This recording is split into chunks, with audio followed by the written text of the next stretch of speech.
¿En qué sentido podemos decir que un animal juega, se alegra o entristece, es fiel, extraña y quiere a su amo, e incluso que forman sociedades?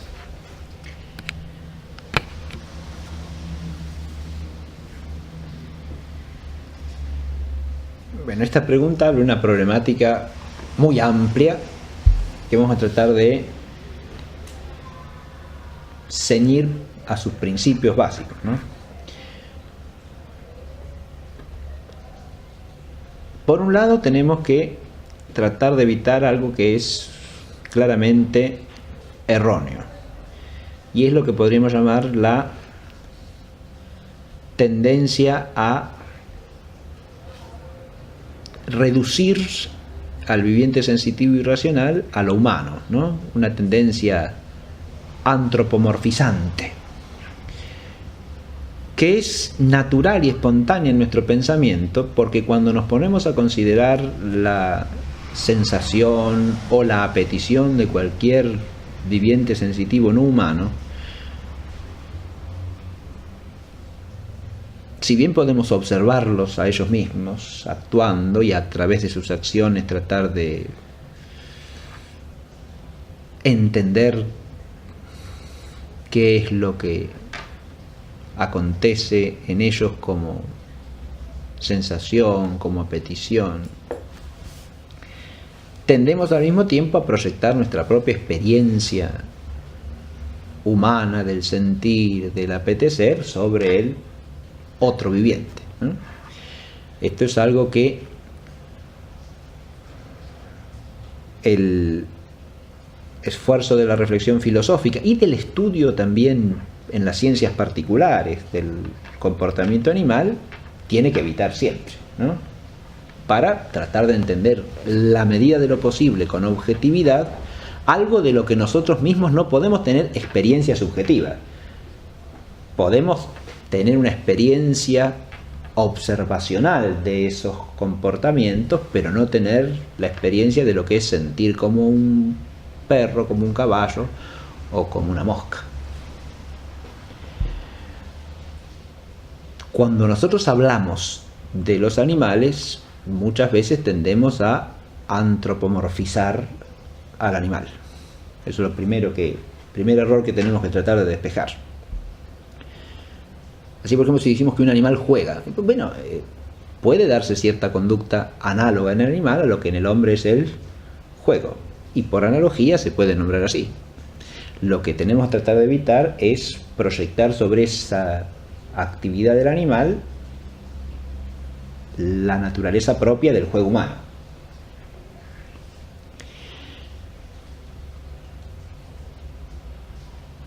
Lo mismo si hablamos de que el animal se entristece, el animal se alegra. Tanto en el juego como en la alegría, como en la tristeza, estamos hablando de cosas que cabe perfectamente que se den en un animal. No en cualquiera, pero sí en algunos.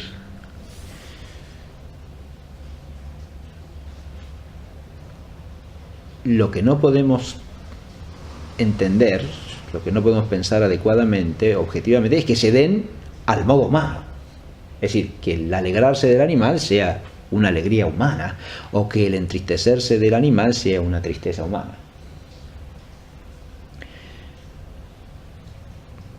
Pero lo que apunté primero, la reflexión que hicimos de entrada, es decir, que espontáneamente tendemos a proyectar nuestro modo de experiencias al referirnos a estas realidades, se ve claramente en el ejemplo de lo que hacemos cuando usamos las palabras. Si nosotros usamos la palabra tristeza o la palabra alegría, es difícil que le quitemos la connotación que tienen desde nuestro propio modo de experiencia humana, ¿no?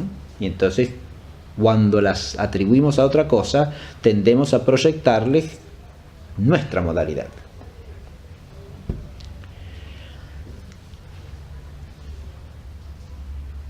Digo que en estos casos, juego, tristeza, alegría, cabe perfectamente atribuírselos en sentido propio al animal, en cuanto que por tristeza o por alegría podemos estar definiendo ciertas pasiones en el animal, ¿no?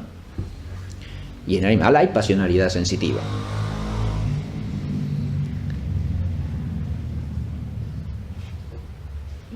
Lo mismo cuando hablamos de juego.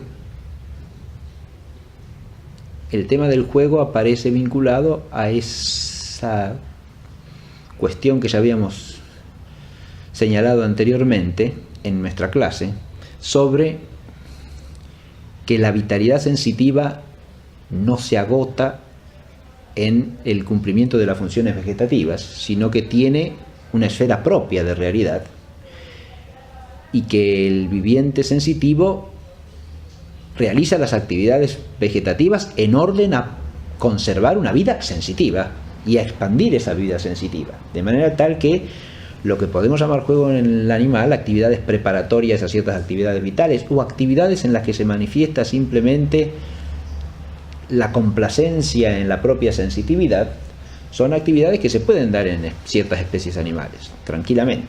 No obviamente en el sentido racional del jugar. Eso es lo que no le podemos atribuir al animal.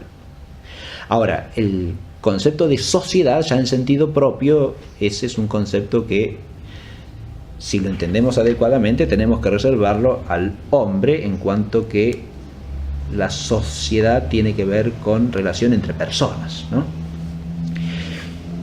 En los animales se da lo que suele llamarse propiamente gregarismo, ¿verdad? Claro, y de nuevo nuestro lenguaje se desliza con facilidad, ¿no? Porque de un animal que tiene fuerte tendencia gregaria, como son los perros, por ejemplo, ¿no?, solemos decir que es muy social, ¿no? Claro.